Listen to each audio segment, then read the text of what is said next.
스가랴를 마지막 묵상하면서 스가랴 전체를 한번 조명을 하고 오늘 묵상을 했으면 좋겠습니다. 스가랴는 예루살렘 스룹바벨 예루살렘 건축이 처음 시작되다가 원수 마귀들의 방해로 약간 중단됐을 때 하나님께서는 다시 스가랴를 통해서 또 학계를 통해서 다시 건축해라. 그래서 서로 예루살렘을 완성해라. 솔로몬 성전이지만 바벨론도 망했죠. 그렇지만 예루살렘의 이 성전, 이것은 바로 예수님이 말씀하신 죄와 사망에서 구원하시고 우리 죄를 대속하시는 예수님의 으로 나타나는 상징적인 그림이죠. 그래서 예루살렘이 우리 안에서 예수님께서 우리를 구원하여 완성하신다는 그런 의미로 받아들여야 되고, 특히 스가랴서는 예수님에 대한 예언, 요한계시록과 예수님의 사후공세 성경 전체 가장 많이 인용되는 말씀이 스가랴 또 이사야 말씀이다. 이렇게 서론적으로 하고, 스가랴는 8가지의 환상, 1장부터 8장까지 그 8가지 환상도 결국 예수님이 이 땅에 오시고 우리를 구원을 완성하게 하시고, 이 땅을 예수님이 오심으로써 예수님을 받아들이지 않는 그 자체가 심판이에요. 심판이고, 또 마지막에 예수님의 재림하신 예수님의 심판을 다룬 것이라. 거기에 8가지 환상이, 첫째는 말탄 자들, 둘째는 넷불의 심판, 그 다음 셋째는 청량줄로 새 예루살렘을 만든다라는 세상이 죄는 세상은 멸망하고 예루살렘의 만왕이 가게 되는 새 예루살렘을 이야기하는 거죠. 넷째는 대제사장 여호수아가 왕관을 써요. 메시아로서, 다시 말해서 우리를 구속하시고 예수님 우리의 왕으로 등극하시는 그런 이야기. 다섯 번째는 등잔대와 두 감람나무, 감람나무는 성령을 기름을 공급하는 것이고, 등잔대는 예수님이 말씀하시는 것이죠. 날아다니는 두루마리가 세상을 죄악을 심판하죠. 예수 그리스도의 말씀을 이야기하시며 말씀으로 오신 예수님을 생각할 수가 있죠. 7번째는 에바 속에 갇힌 여인인데, 이 여인은 나쁜 의미에서 죄악에, 그 다음에 거짓된 여인을 이야기합니다. 가늠한 여인으로 또 교회를 또 표현하고 있죠. 그래서 모든 죄악을 제거한다. 8번째는 내 병을 걸어서 온 땅의 마지막 인류의 종말적인 심판을 구하는 그런 것이 8가지 환상이다. 거기에 대해서 9장부터 12장 거기에 대한 예언입니다. 어쩌면은 대기법으로 또 기하성적인 사고로 이렇게 전체가 흩어져 있습니다. 각 환상에 대한 사실은 대답들이, 예언들이 흩어져 있다 이렇게 볼 수가 있고, 9장에는 나귀와 종려나무, 그래서 성경에서 우리가 가장 많이 익숙한 것이 이 스가랴서에 예언되어 있고, 예수님께서 스가랴서를 통해서 친히 자기를 이야기하셨다고 예수님이 말씀하신 내용들이에요. 10장은 모퉁이돌, 버린 돌이 모퉁이돌이 된다고 그랬죠. 예수님을 상징하죠. 11장은 은삼십냥, 가룟 유다의 배반, 간접적으로 나와 있어요. 12장은 찌른 자, 예수님이 찔림을 받지 않으심을 받고 가시멜 유관의 찔림을 받죠.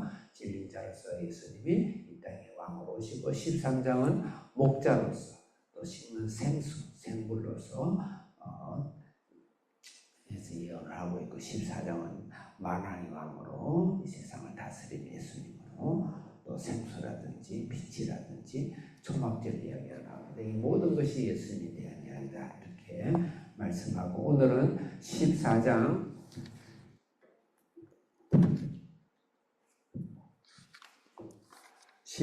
전체에서 오늘 본문을 또 생각해야 돼요. 14장은 1절부터 어저께 5절까지는 세상을 무너뜨리시고 그 가운데 우리를 보호하시는 하나님입니다. 마지막 이제 요한계시록 마지막을 생각해도 돼요.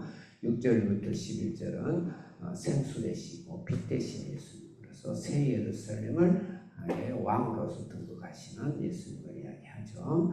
오늘은 세상의 심판 가운데 이방인 중에 남은 자의 구원을 이야기하고 있고, 온 예루살렘 성읍이 성결하게 된다. 가나안이 하나도 없다. 그래서 오늘 전체 주제는 이 마지막 때의 모든 남은 자의 이방 가운데서의 구원의 사실은 복음에 사실은 사명을 이야기하고 있잖아. 자세히 들여다보면 그렇게 해석을 할 수 있습니다. 자, 그래서 그렇게 하면서 스가랴를 우리가 오늘 마무리를 합니다. 12절 크게 읽겠습니다. 시작.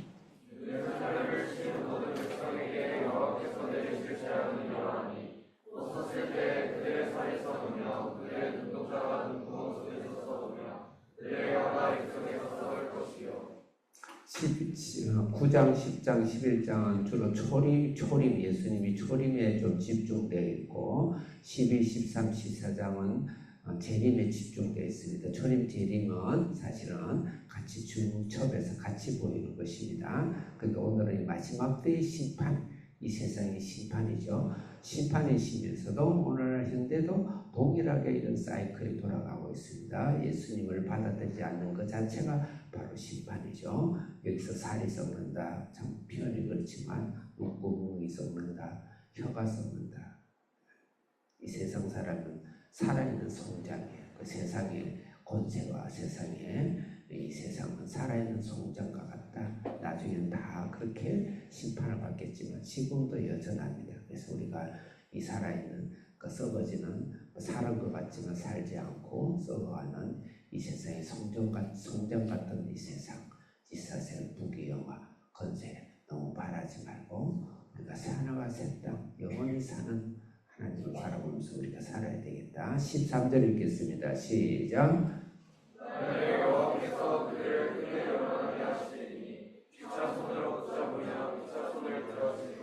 자중질환이죠.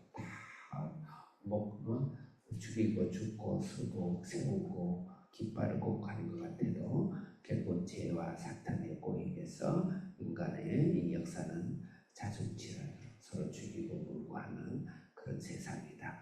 이 세상에 대해서 너무 소망 두지 말라. 이 세상은 소망이 없는 곳이에요. 그렇지만 우리가 살아야 될 이유를 14절에서 이야기합니다. 시작. 다시 크게 시작.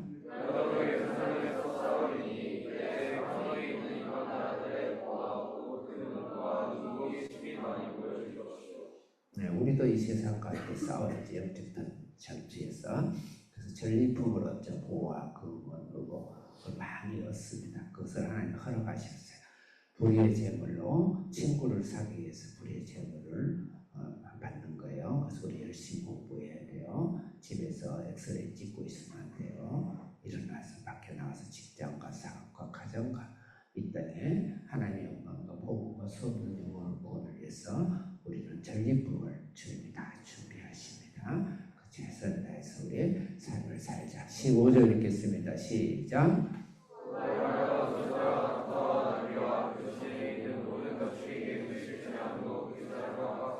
심판 가운데 우리는 우리 하나님 나라를 위해서 우리가 직장과 우리 삶을 복음을 위해서 열심히 살자.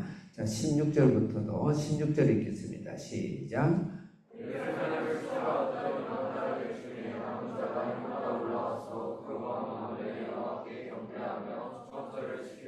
어쩌면 이게 오늘 본문의 주제 말씀이 뜻해요. 이방인 중에서 남은 자가 있다는 것이죠. 초막절을 지킨다.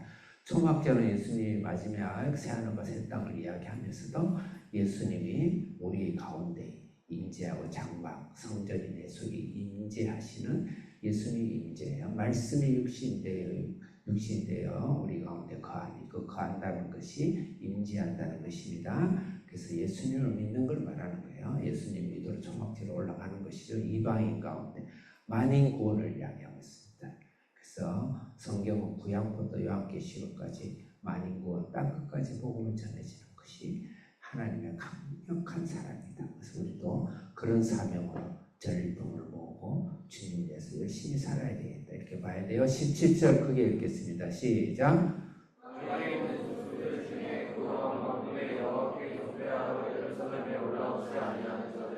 네, 18절 빠른 속도로 시작.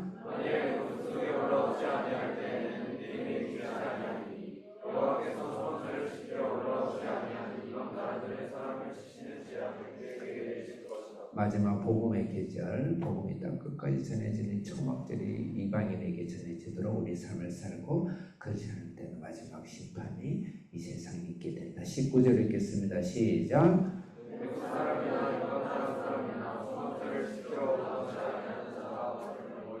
마지막 심판의 기준은 복음이에요. 20절 크게 읽겠습니다. 시작.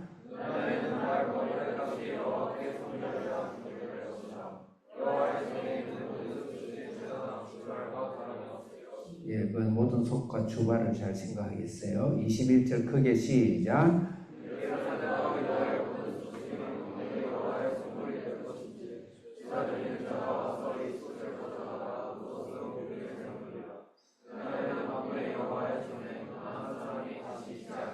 솥으로 이 솥에 삶죠.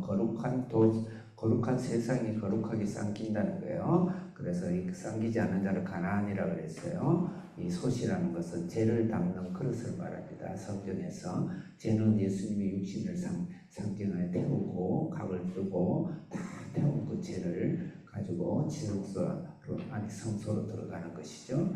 그것은 예수 그리스도로 통해서 우리 죄가 같이 죽고 그것도 그 거룩함으로 우리가 삶기는 거예요. 삶기는 이 세상 사람. 그러면 가나안을 구원하기 위해서 우리의 삶을 오늘도 우리가 이 세상의 전리품을 향해서 믿음을 갖고 오늘도 행진하도록 하겠습니다. 기도하겠습니다. 살아계신 우리 하나님 아버지, 만민의 하나님의 사랑과 거룩하는 이방을 향하여 우리도 오늘도 우리의 생명의 터로, 우리의 생활의 터전으로 담대하게 나가고 우리 한 비전도 더 열심히 공부하는 우리 자녀들 되게 해주옵소서. 예수님의 이름으로 기도합니다. 아멘. 할렐루야.